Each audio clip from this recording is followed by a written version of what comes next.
Olá, meus irmãos, graça e paz para todos. Aqui é o pastor Reginaldo Cruz. Eu gostaria de compartilhar com vocês sobre a revista da editora Betel, que nesse trimestre de janeiro a março fala sobre fidelidade. O nosso comentário é sobre a lição 5. A lição 5 trabalha a ideia da crise de fidelidade na igreja.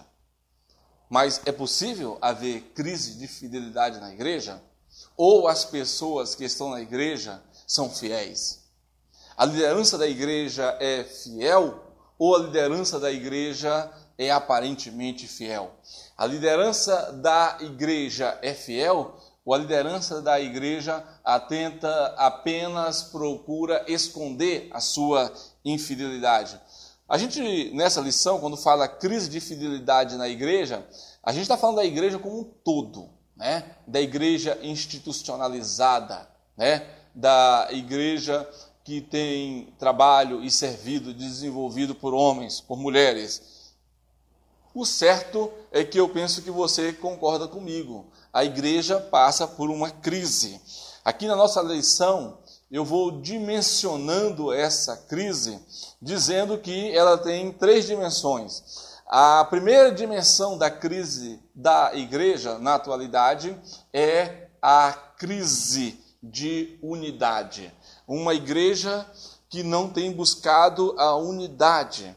Uma igreja que está fragmentada, que está dividida. Uma igreja que não tem um só pensamento, uma igreja que não tem uma só proposta, um só propósito.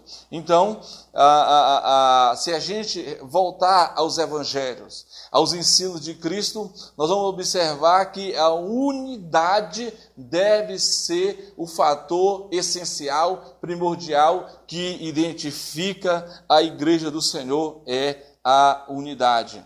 Então, a unidade, ela está ocorrendo nos dias atuais. A igreja de Corinto é uma igreja que representa classicamente a ideia de uma igreja que vive uma crise na sua unidade. Por quê? A igreja de Corinto era uma igreja partidária, uma igreja dividida em facções, uma igreja que continha muitos grupos, e uns diziam, eu pertenço ao grupo de Paulo, ao de Apolo, ao de Pedro, ao de Cristo, sem esses 4 personagens serem necessariamente responsáveis ou conscientes de algum desses grupos, mas o importante é que a igreja de Corinto, ela precisava aprender a viver em unidade, ou seja, precisava deixar de viver através do partidarismo, através da discriminação das pessoas. Igreja não deve viver discriminando pessoas, privilegiando ricos e discriminando os pobres. Igreja não deve ficar bajulando os poderes políticos, seja governadores, senadores, deputados, prefeitos e senadores, porque eles não regem a igreja.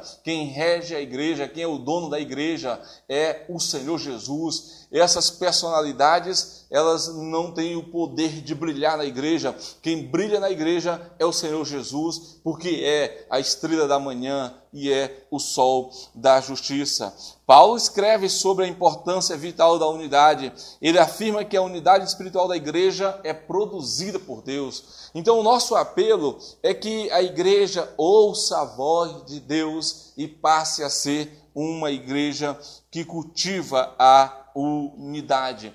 Essa unidade não deve ser superficial, não deve ser externa. A unidade é interna. É quando a igreja é uma comunidade de fé. É quando a igreja e sua membresia têm os mesmos interesses, os mesmos propósitos, vivem a mesma fé, partilham dos mesmos sofrimentos e estão cada vez mais servindo a Deus. Então, além da crise de unidade, eu menciono também a crise de comunhão.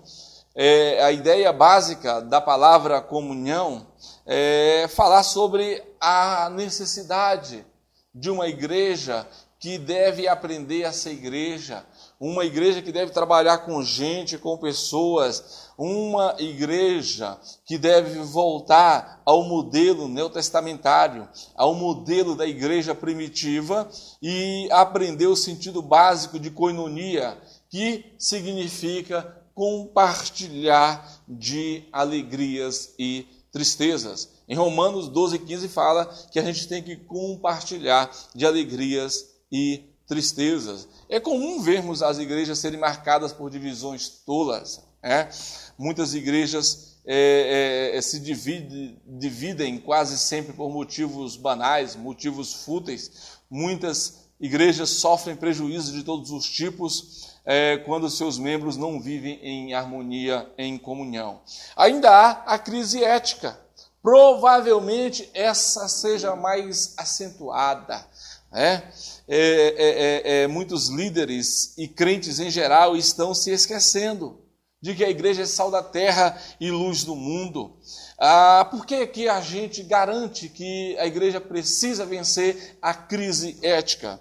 Muitos líderes se corrompem, compram e não pagam, envolve-se em negócios escusos com políticos desonestos e negocia inclusive o próprio rebanho.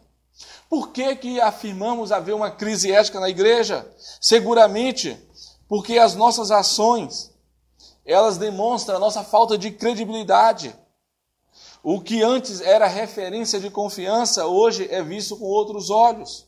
O mundo passou a ver a igreja como um lugar de exploradores por causa de uns poucos que nos envergonham. No entanto, a verdadeira igreja, a igreja de Cristo, salva e redimida, ela é formada de homens e mulheres honestos e honestas. Agora, para refletirmos, será que Deus está satisfeito com crentes mentirosos e desonestos? Que compram diplomas e títulos? Com servos que se aproveitam de políticos desonestos para tirar vantagens pessoais? Com líderes que contribuem para que a igreja do Senhor vá para a justiça e até para a imprensa por negócios escusos? Com pessoas que negociam até os votos da igreja em campanhas eleitorais? Estará o dono da obra, o Senhor da seara, satisfeito conosco? Vamos rever a nossa ética. Vamos rever o nosso conceito de integridade, o nosso conceito de justiça. Vamos rever essas questões. Aí o texto ainda fala da crise de fidelidade na missão da igreja. Aqui a missão da igreja está em 3 dimensões. Sua missão com Deus. A nossa missão com Deus é essencialmente a adoração. Sua missão consigo mesma. A missão da igreja consigo mesmo é aperfeiçoar as pessoas para que sejam implantadas nela o caráter de Cristo. E também a sua missão com o mundo, que basicamente fala da evangelização, da pregação querigmática. E aí, essa lição, ela ainda trabalha a ideia das características de uma igreja fiel. Uma igreja fiel é uma igreja frutífera. É uma igreja que tem produzido e continuará produzindo bons frutos. Uma outra questão também que caracteriza, que identifica uma igreja fiel, é a sua capacidade de ser solidária, de ser fraterna. A igreja não pode ser um grupo de pessoas egoístas que só pensam em si mesmo, um grupo de pessoas que apenas querem acumular patrimônio. A igreja não pode ser um grupo de pessoas que apenas querem se beneficiar em cima da igreja. Uns ganham muito, outros não ganham nada, uns têm muito, outros nada têm. E isso não é ser solidária. A igreja precisa descentralizar, às vezes, riquezas, poderes, e alcançar o aflito, alcançar o abatido, porque se a igreja não for solidária, ela não é de Cristo.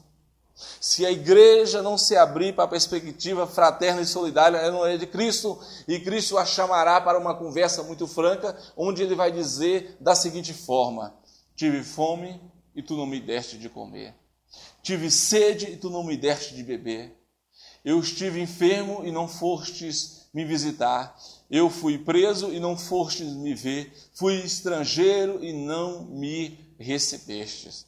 Vamos acordar, despertar da nossa negligência e sermos uma igreja solidária, uma igreja que pratica o bem, que vive o bem e que reflete o bem.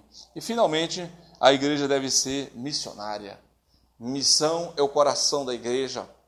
Missão é a capacidade de demonstrar o nosso amor que temos por Deus, o amor que temos com as pessoas, ao ponto de investirmos as nossas vidas na vida de outras pessoas. É possível vencer a crise de fidelidade.